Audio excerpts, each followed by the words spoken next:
Hey, Adam here, hope you're well. Today I thought I'd share with you what a typical wedding day looks like for me, i.e.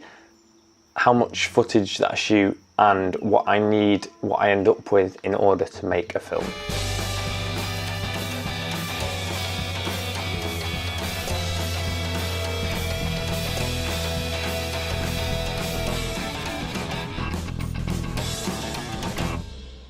So for every wedding, I aim to hit around or just over 300 clips. This is going to include 2 recordings of the ceremony, 1 from each camera, 2 clips on the speeches, and usually 2 clips on the first dance as well. But aside from that, around about 300 B-roll clips from the whole day.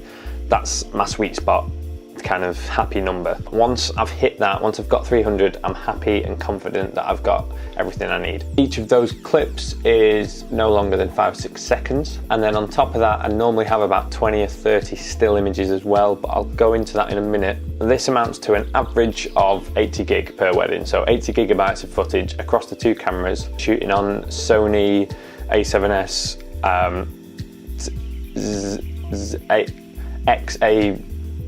XAVCS HD as the file format.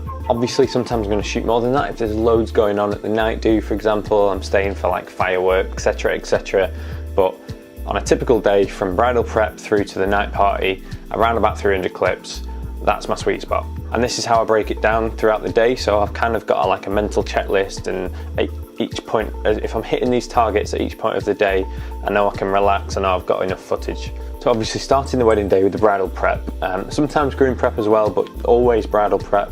And I'll turn up in the morning, I'll start shooting. By the time it gets to the ceremony or just after the ceremony, I'll have 100 clips. It can vary on what this is. Sometimes that's pure bright, like 100 clips from bridal prep. So there's all the hair and makeup, all the bridesmaids, the bride, then there's the getting in the dress, then there's the dad seeing her, getting into the car arriving at church. You know, sometimes it is just purely bride focused, but sometimes you're arriving at the church a little bit earlier. So in that case, you're getting the groom and the groomsmen arriving and greeting all the guests that are arriving and setting up and filming little bits of scenery outside the church. Sometimes you've got groom prep as well. So, you know, as long as you've got your 100 clips, as long as you've got your 100 from that part of the day. My next kind of checkpoint is when they've gone in for the dinner. So by the time all the guests are seated and having the meal and you've gone off for your kind of just chill out half an hour whilst the guests are eating, I want to have around about 200 clips at this point.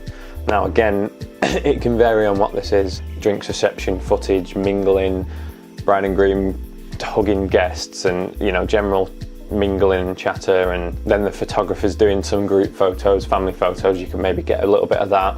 Guests going into the meal as well, so, you know, walking through to the room, checking the table plan, finding the seats. Then the photographer might be doing some portrait shots with the couple, so just photos of the 2 of them, and I always tag along for this bit to get shots of the couple. Sometimes that happens during the drink reception before the dinner. Sometimes you do it after the dinner, you know, and you're waiting for sunset. Sometimes you get a bit of both. The portraits, you might get 20-30 clips out of that. If in the drinks reception you've had time to do couple portrait shots and you've got some shots of the couple, and you've also had time to get some scenery shots or just, you know, like establisher shots of the venue, general like scenery stuff, then you might have 250 clips by this point, by the time you sit down. But if not, you know, if I've not got any of that kind of footage, I'll use the time when the guests are eating to then go and shoot the scenery shots and maybe get 20-30 scenery shots, and then that's making up my total then. Essentially, you want to be going into the night do with around about 250 clips. So by the time it's gone dark, by the time they're about to do the first dance, no matter where you've shot it throughout the day, you should have all your drinks reception, mingly sort of shots. You might have shots of them going into the wedding breakfast room. You might have some of the photography session stuff, the family photos, little in-between bits of that. And you'll have, at some point, you'll have shot the scenery and the establishing shots, and you'll have shot the portrait shots as well. Shots, I feel like I'm saying shots quite a lot. Then obviously you shoot the first dance. I normally leave the first dance running as 1 clip and I'll just record it throughout. But you've got your first dance, and then you've got all the evening party after those first few songs. After the first dance, where everyone piles in and starts dancing, you get loads of party footage. You get another 40 to 50 clips there, and there's your 300. That's your 300 made up, and you're done. I always try and get like a finisher shot in the evening when I'm about to leave. Now, as well as the 300 clips, I also mentioned having 20 or 30 still images as well. So I always have my 300 sweet spot of clips, but then I'll have 20, 30 still images that I shoot throughout the day. Anything that's not going to be moving anyway, so like details, table settings, shoes, the dress in the morning, any little details, the rings, you know, anything like that.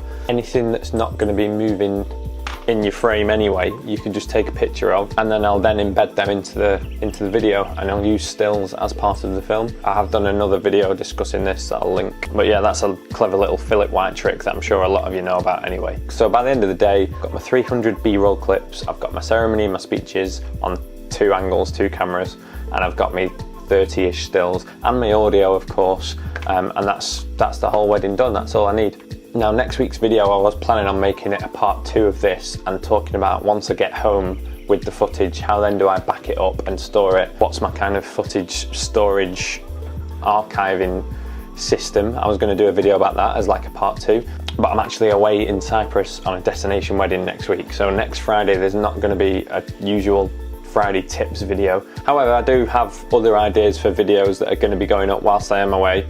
So definitely keep an eye on the channel, but I'll probably save the next tips video for the week after I get back, if that makes sense. So it'll be slightly different next Friday, but there'll be plenty of content going out from the Cyprus destination wedding, which is going to be fun.